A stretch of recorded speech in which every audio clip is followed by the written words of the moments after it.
Today, I will be discussing the importance of hydration and how it ultimately impacts our overall health in a variety of ways.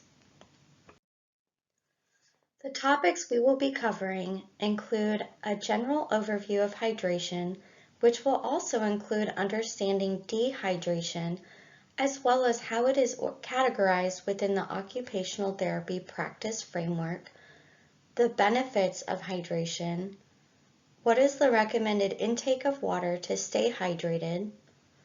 What research has to say about hydration and stroke, as well as tips and tricks to increase your water intake, and what is fact versus myth regarding hydration. The general overview of hydration begins with its definition, and that it is medically defined as the act or process of combining or treating with water the introduction of additional fluid into the body. Hydration sometimes helps to reduce the concentration of toxic substances in the tissues. In order to fully understand the importance of hydration, it can be helpful to be aware of its counterpart, dehydration. Dehydration is the process of losing more fluids than you consume and can range from mild dehydration to severe dehydration. Mild to moderate symptoms include a dryness in the mouth and throat, decreased or dark urinary output,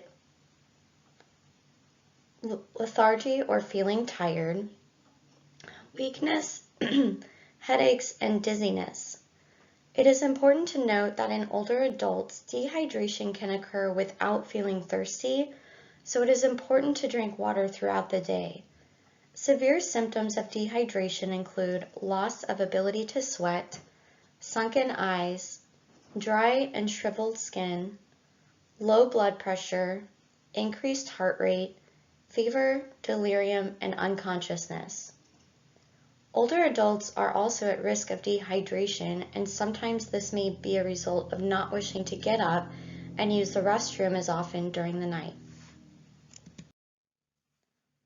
Maintaining proper hydration is categorized by the Occupational Therapy Practice Framework as an occupational domain, which is one category of defining a holistic view of one's ability to engage in daily activities. Hydration is considered part of one's health management and more specifically nutrition management, which is defined within the framework as implementing and adhering to nutrition and hydration recommendations from the medical team, preparing meals to support health goals, and participating in health-promoting diet routines.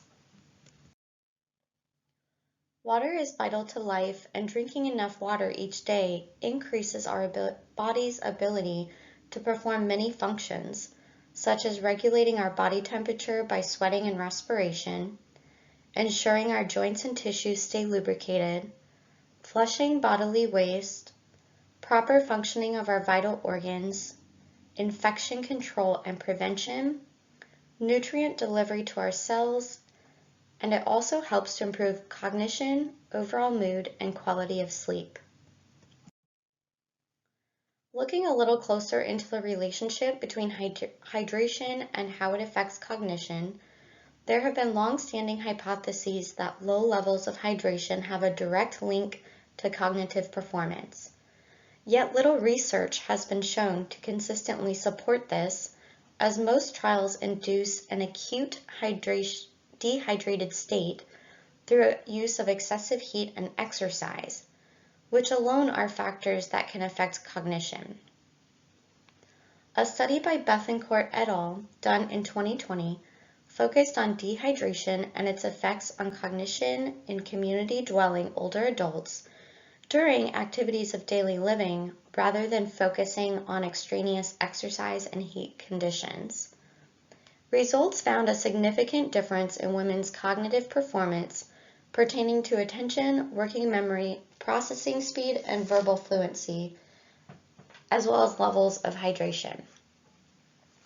This study also states the older adult population is less likely to meet proper daily levels of hydration as they experience a blunted sensitivity to thirst signals, lower body reserves due to reduced body mass, a reduced ability to deal with heat stress, as well as use of medications that might be laxatives with diuretic effects. Sewer et al. In 2004 is another study that compared two groups of older adults ages 50 to 82, and one group was asked to refrain from eating or drinking after their evening meal. Prior levels of body fluid were estimated and documented in the study prior to the participants stopping their fluid intake. Statistically significant differences in body fluid changes were noted in the group that did not drink after their evening meal, and changes in hydration were associated with a lower processing speed, decreased attention, and decreased memory. As data was not collected on performance following the rehydration phase, it cannot be concluded that lack of fluid intake was the cause. Further studies would be beneficial to solidify these findings. This study also noted some statistics regarding older adults and hydration. Water intake from food and beverages is lower in American men ages 70 to 79 years. Older males produce greater amounts of urinary output. Older adults can contain about 10 to 15% less water than younger adults, and they also have a reduced ability to balance sodium and water in the body, resulting in greater risk of hydration. All of these statistics means ensuring you are drinking enough water throughout the day is incredibly important, and it's vital to stick to your recommended amounts. According to the Sleep Foundation, there is a direct relationship between hydration and sleep. When we are not hydrated enough, we may experience symptoms of dehydration, which include headaches, dizziness, muscle cramping, dry mouth and nasal passages, as well as other symptoms which may cause discomfort and make it difficult to sleep. The same can be said of excess hydration.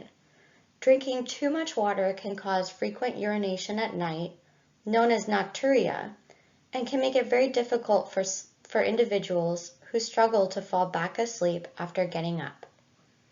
The same can be said for our moods, because if we are experiencing discomfort from symptoms of dehydration, as well as difficulty sleeping, our moods can be easily affected as a result.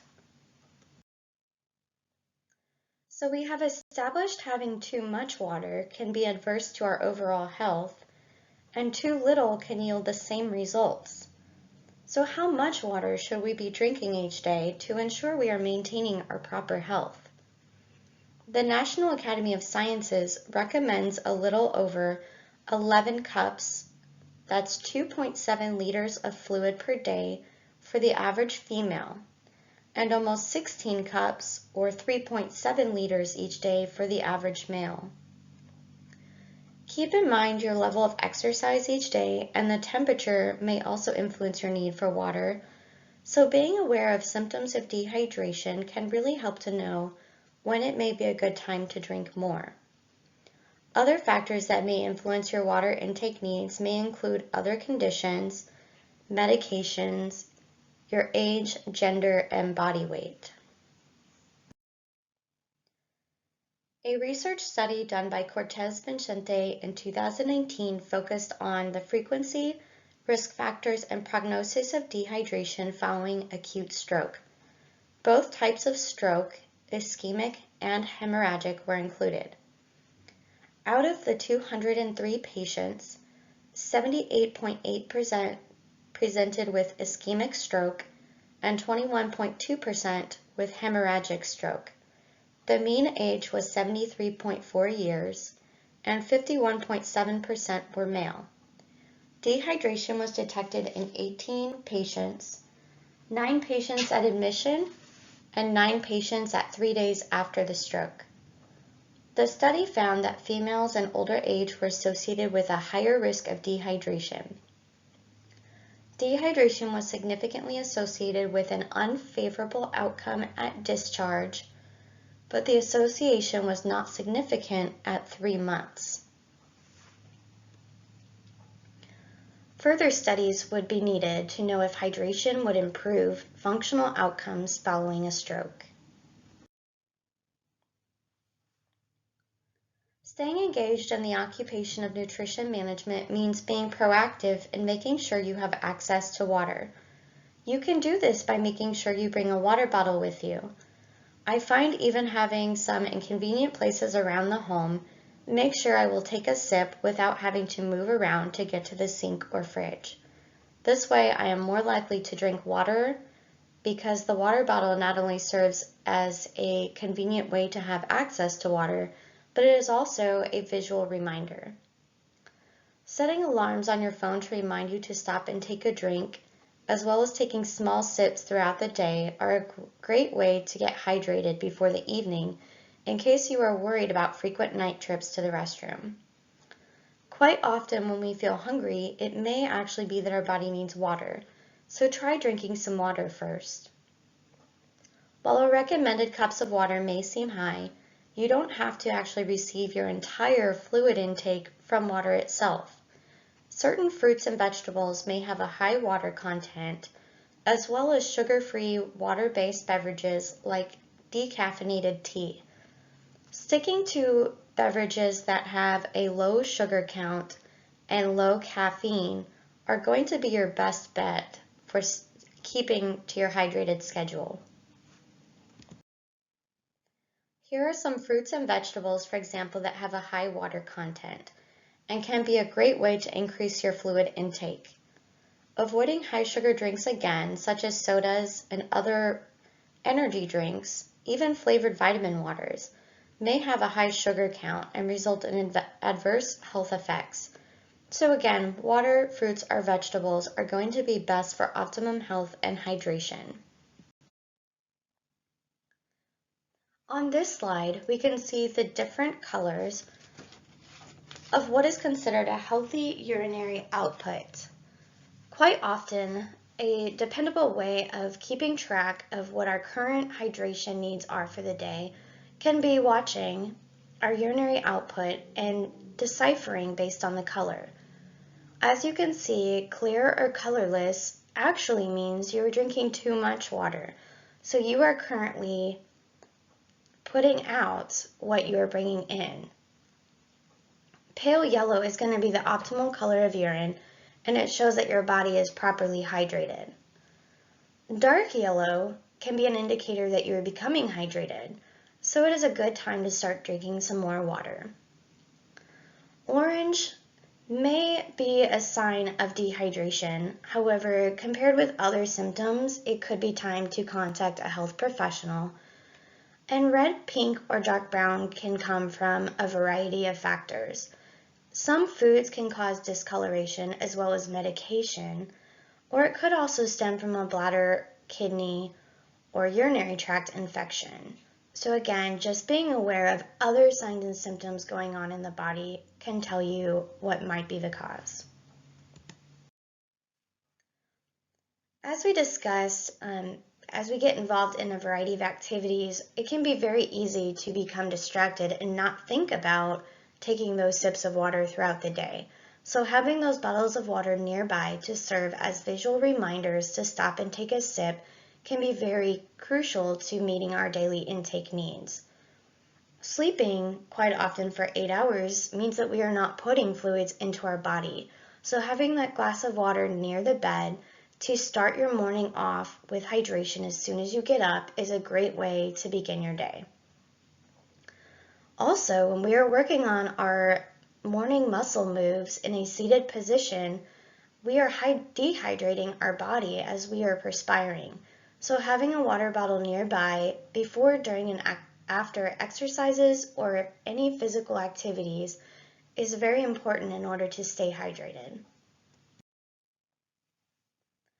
On the last slide, we have a few statements that might be fact or maybe myth depending on the question. So we'll start with the first one. The first is you cannot drink too much water. I will give you some time to think about it on whether it is a fact or myth.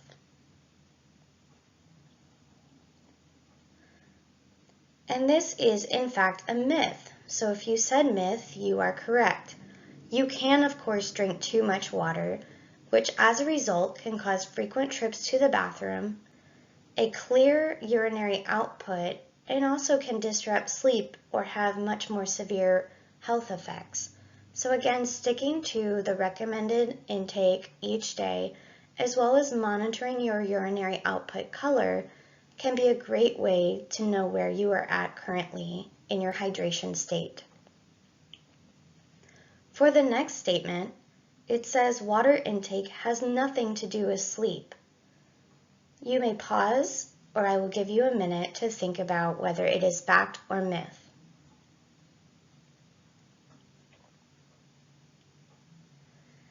If you said that this is myth, you are correct.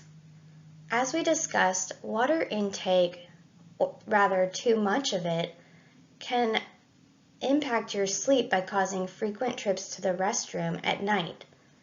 On the other hand, having too little hydration can cause symptoms of dehydration, causing discomfort and making it difficult to sleep.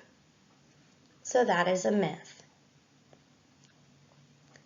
The next statement is everyone needs to drink 8 glasses of water per day. Do you think this is a fact or a myth? You may pause, or I'll give you a second to think about it. If you've also said that this is a myth, you are correct.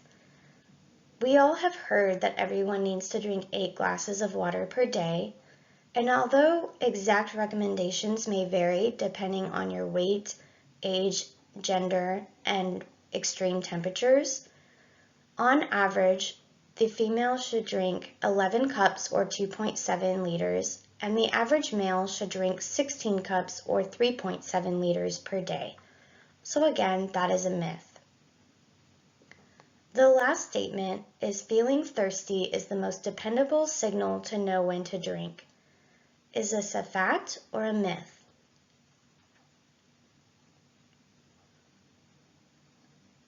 If you stated that this is a myth, you are correct. Although most often at a younger age this can be a dependable signal, research has established that as we age, feeling thirsty is a bodily response we become less and less aware of. As a result, it might be more dependable to stick to the recommended amounts of water that we should be taking, as well as monitoring our urinary output color. Again, pale yellow is optimum, and also speaking with medical professionals depending on our various conditions and medications we might be taking. Here are my references, and thank you for watching this presentation on hydration and its importance in your overall health.